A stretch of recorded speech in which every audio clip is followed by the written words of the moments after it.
ఇక అమెరికా విధించిన భారీ సుంకాలతో తీవ్ర సంక్షోభంలో చిక్కుకున్న ఆంధ్రప్రదేశ్ ఆక్వా రైతులకు భారీ ఊరట లభించినట్లయింది. ఇక భారత రొయ్యల దిగుమతికి ఆస్ట్రేలియా ప్రభుత్వం ఆమోదం తెలుపుతూ కీలక నిర్ణయం తీసుకుంది.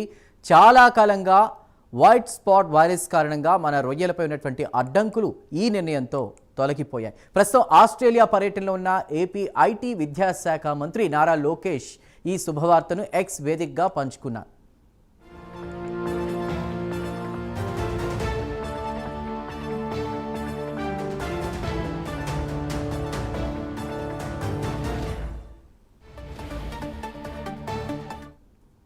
ఈ పరిణామంపై లోకేష్ హర్షం వ్యక్తం చేశారు. భారత రొయ్యల దిగుమతికి తొలిసారిగా ఆమోదం లభించింది.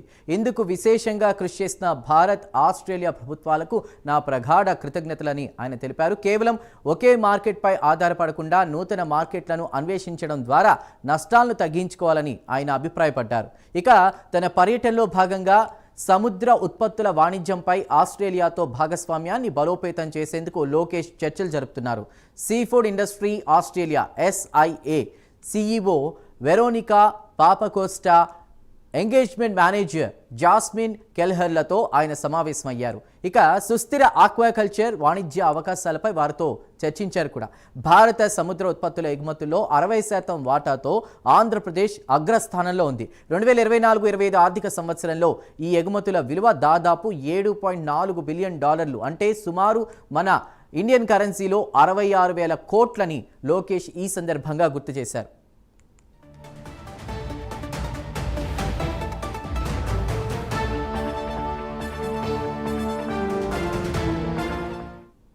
గ్రేట్ ఆస్ట్రేలియన్ సీఫుడ్ పేరుతో సొంత బ్రాండ్ను సృష్టించి తమ ఉత్పత్తులను ప్రీమియం మార్కెట్కు తీసుకువెళ్లిన ఆస్ట్రేలియా విధానం తనను ఆకట్టుకుందని లోకేష్ అన్నారు.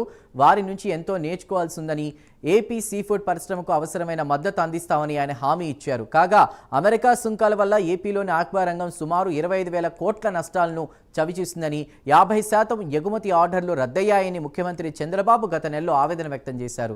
ఇక ఆక్వా రైతులను ఆదుకోవాలని కోరుతూ ఆయన కేంద్ర మంత్రులు నిర్మలా సీతారామన్, పీయూష్ గోయల్, రాజీవ్ రంజన్ సింగ్లకు లేఖలు కూడా రాశారు. అమెరికాపై ఆధారపడకుండా యూరోపియన్ యూనియన్, దక్షిణ కొరియా, సౌదీ అరేబియా వంటి దేశాలతో స్వేచ్ఛ వాణిజ్య ఒప్పందాలు కుదుర్చుకోవాలని కేంద్రాన్ని కోరారు. ఈ నేపథ్యంలో ఆస్ట్రేలియా తీసుకున్న తాజా నిర్ణయం ఆక్వా రంగానికి కొత్త ఆశలు రేకెత్తిస్తోంది.